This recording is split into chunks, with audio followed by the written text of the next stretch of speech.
Hey, what's up guys, welcome back to another episode of the Minecraft Survival Let's Play. So you can see that I've finally gone ahead and created a new skin. I think I mentioned this a while ago, but I finally got round to doing it. So I've played Minecraft for a long time and I've never really had my own custom skin. I've always just used ones off the marketplace or whatever. And I've been using Steve since I got this new world.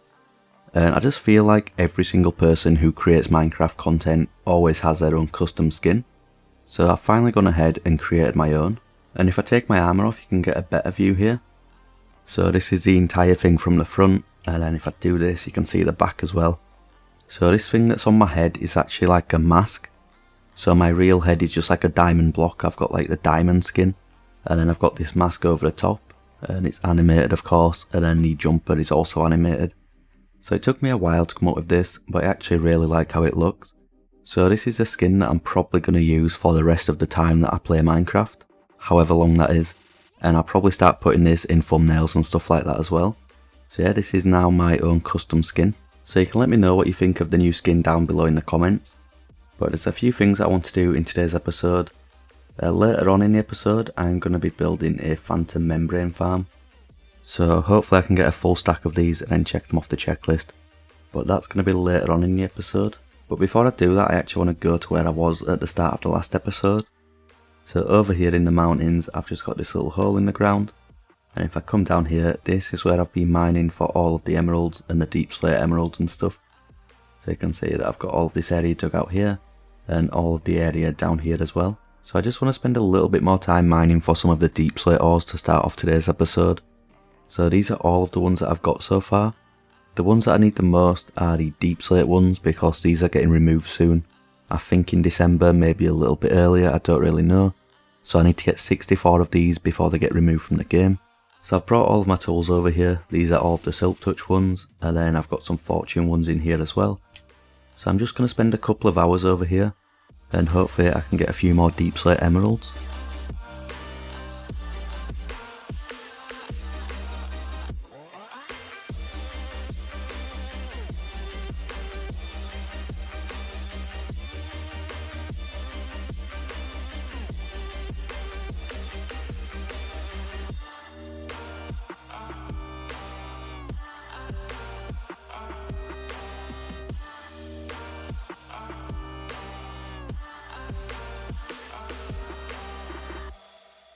Okay, I had to cut that a little bit short just because there's lava everywhere. So there's some here. I actually cleared a lot of this and got loads of obsidian. If I just check in this chest right here, I got like 4.5 stacks of obsidian just from clearing it all out. And there's still some more. There's some lava up there, some over there. There's some behind this wall as well, and then there's some over there. So wherever I dig, I just keep bumping into lava. So I think I might need to go and find a different location eventually, because this place just isn't really doing it anymore. I can't dig over in that direction because it's out of range of the beacon as well. And I can't really dig up here either because deep slate spawns on 16 and below. So the chances of me finding any emerald deep slate up here is just extremely low. So there's no point of digging up here. So I am going to have to find somewhere else to dig, but I'm not going to do that in today's episode. But anyway, I left the deep slate emeralds on show. So there's one over here, and then there's one just above it as well. So I only managed to find 2, but I was only digging for like 45 minutes, and I spent a lot of that time taking down all of the obsidian from over here. And over here you can see all of the other ores that I managed to get. So 1 deep slate diamond, which is quite rare, 2 regular emeralds, which are going to go towards the checklist in a minute, and I got all of these other ores as well, the deep slate ores. I don't really know what to do with them. I could just use fortune on them because I've already got a full stack of them to add to the checklist. But I don't really want to do that because they seem to be quite rare. So I'm just going to keep them like this for now, and then I'll decide what to do with them later on. I also think they kind of look cool as well, so they might be useful to build with or something like that eventually. But you can see these are all of the ones that I've got so far. I still need the gold, the lapis, the emeralds and the diamonds. And I think I'm done mining here, so eventually the next time I do this, which will probably be quite soon actually, I'll have to find another place to do this. Okay, now I'm back over at the base. I can add these emerald ore to the checklist. So I've got 43 in here overall, and I can add the 2 that I got, so 45. Still a few more to get, and then I've got all of the emerald blocks there. And now I can get on with today's project. So I've already got all of the materials that I'm going to need together. It's quite a cheap farm to build, you don't really need too many materials. And then I've got some magma blocks over here as well. So I already had these left over from the mob farm that I built a while ago. So I didn't actually need to go out and collect any of these. So I'm just going to get these together and then I'm going to head over to the farming district. Okay, I'm over here at the farming district, but I'm actually not going to be building the farm in the district. I'm going to be building it over here to the side. And there's a few reasons for that. So the first one is that it's quite an ugly farm and I tried to keep the farming district looking nice, so I tried to decorate everything. And this farm's going to be quite an ugly one. Also, you can't AFK at this farm, you've got to stay here and actually use it. So it's like a manual farm. So I just thought it's best to build it off to the side for those reasons. And I've already mentioned that this is going to be a phantom membrane farm. And I did try to come up with my own designs. I spent like an hour or two just designing them on a creative world. And I came up with a few that worked, but just not very well. So I've decided that I'm just going to copy a tutorial instead. And it's going to be a tutorial by Playz. I'm sure most people have already heard of him. He's like one of the biggest Bedrock YouTubers. He does tutorials all the time for pretty much everything. So I've not tested this out yet, I'm just going to build it for the first time. And hopefully it's going to work. So the first step is to fill it up to Y75. So you can see in the top left, this is Y75 here. So this is where the ladder's going to go, so I'll just place this up to the top. And then if I go up here, I just need to make a little ring around this ladder. So this is just going to be the way up, and then right here is where I'm going to stay AFK, so I can get rid of this one. And then I need to add the trapdoor there, so I can put the trapdoor here. So this is exactly where I'm going to be staying AFK once the farm's up and running. And now I just need to put a ring of walls around this. So you can use whatever blocks you want really, but I'm just going to use deep slate for this build. So next up I need to get the roof above this thing. So I'm going to go directly up from where the trapdoor is and go up by 5 blocks. So 1, 2, 3, 4, 5. And then I'm going to make a little glass platform kind of thing here. This is actually going to be the roof, it's just going to be a 3x3. And this is because phantoms can only spawn if there's glass blocks or no blocks above the player's head. So I need to have some glass blocks here. Okay, so next up I need to come out underneath the glass blocks. So it's 1 block down. And then I'm going to go out by 1 block and then I can break this. And I'm just going to make a little ring around the whole of the glass platform. So you can see it's 1 block below and then it's 1 block away as well. And I'm just going to do this all of the way around. And this is where I'm going to place the dispensers. So I could actually do this out of dirt or something because I'm going to break it in a minute anyway.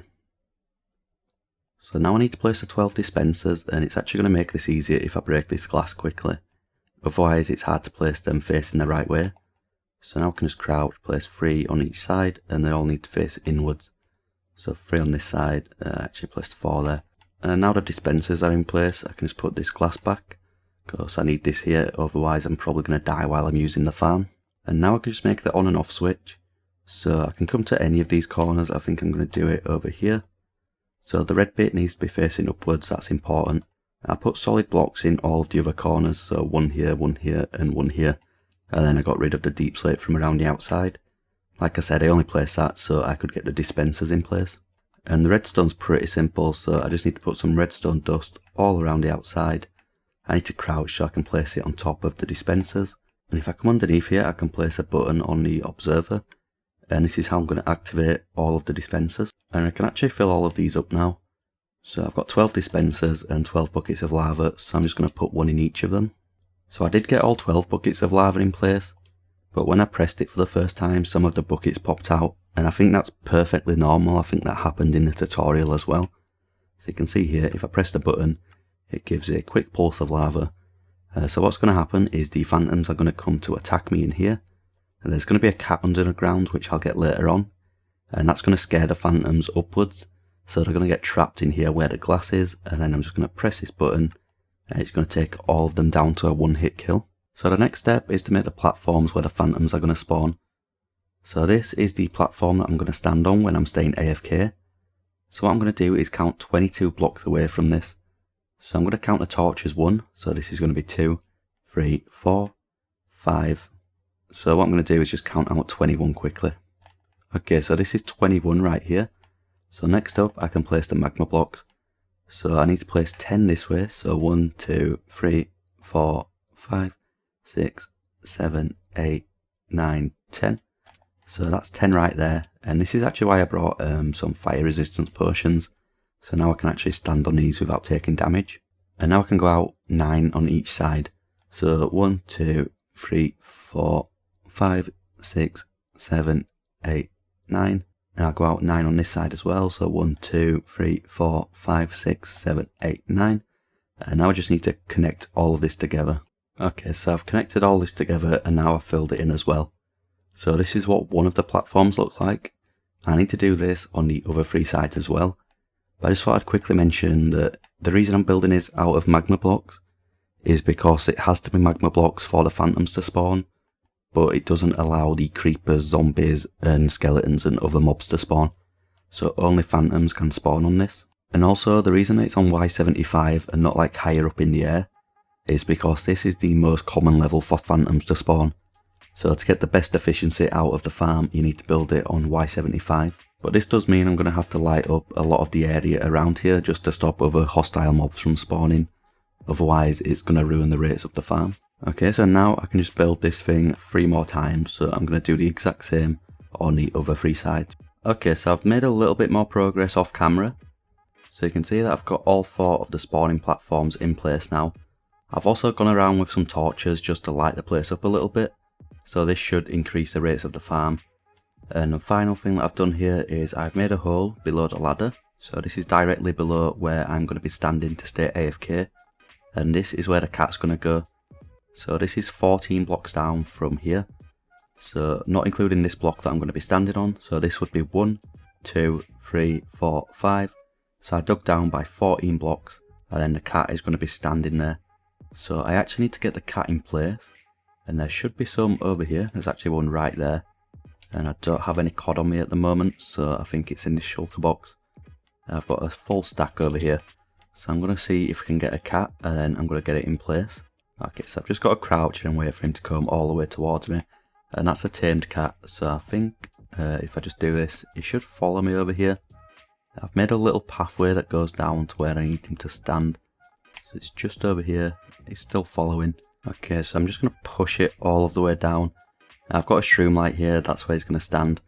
So he's in place now, so I can just fill all of the rest of this in. And the final step is just to add a glass block above here. I don't really need that, I could use like a trapdoor, I could probably just use some solid blocks if I wanted to. But I just think the glass looks better so I can keep an eye on the cat. And that is the farm complete now. So of course I can get better rates if I spend some more time lighting up the area a little bit more. And then go down into the caves and light them up as well. But I'm just going to keep it as it is for right now. I will do a little bit more lighting up if the rates just aren't very good at all. But it's not really a farm that I'm going to use too often. I'll probably use it until I get like 2 or 3 stacks of phantom membranes. And then after that I just won't really have too much use for this. So it's just a quick project that I wanted to do today because I don't really have a whole lot of time to record this week. And like I said earlier, this design is by Playz. So he does good tutorials for everything on Bedrock Edition, and I'll leave the link down below in the description to the tutorial for this farm. Okay, so you'll see how it works here. So the phantom comes towards me, and then it sees the cat, so it flies straight upwards. There's actually 2 up there. So it just sees the cat as soon as it comes close to me, and as long as I'm stood right in the centre, it won't be able to hit me. If I was stood like here, it would be able to do a little bit of damage, but if I stand here, it sees the cat before it can do any damage, and then they fly straight upwards. And then to kill them, all I've got to do is press this button, and this will get them down to 1 shot, and then I can actually hit them with the sword. So I've got looting free, so I've got more chance of getting the phantom membranes, but you don't actually need looting free if you don't want. I did actually want to use the farm a little bit more today and see if I could get a full stack of these phantom membranes before the end of the episode, but I just don't have time this week. Usually I would have 2 or 3 days to record an episode, but this week I've only had like 6 hours or something like that, and I spent a little bit of that time trying to design a phantom farm as well. So I've just completely run out of time. So I've only got 6 for now, but I'll try use it a little bit in between videos, and maybe in the next episode I can add the rest to this. But anyway, like I said, I've just completely run out of time to record for today. It probably will be a little bit of a shorter episode. I try to aim for like 20-minute long videos usually, so I think today's one is going to be a little bit shorter, but I hope everyone enjoyed and I'll see you all next time.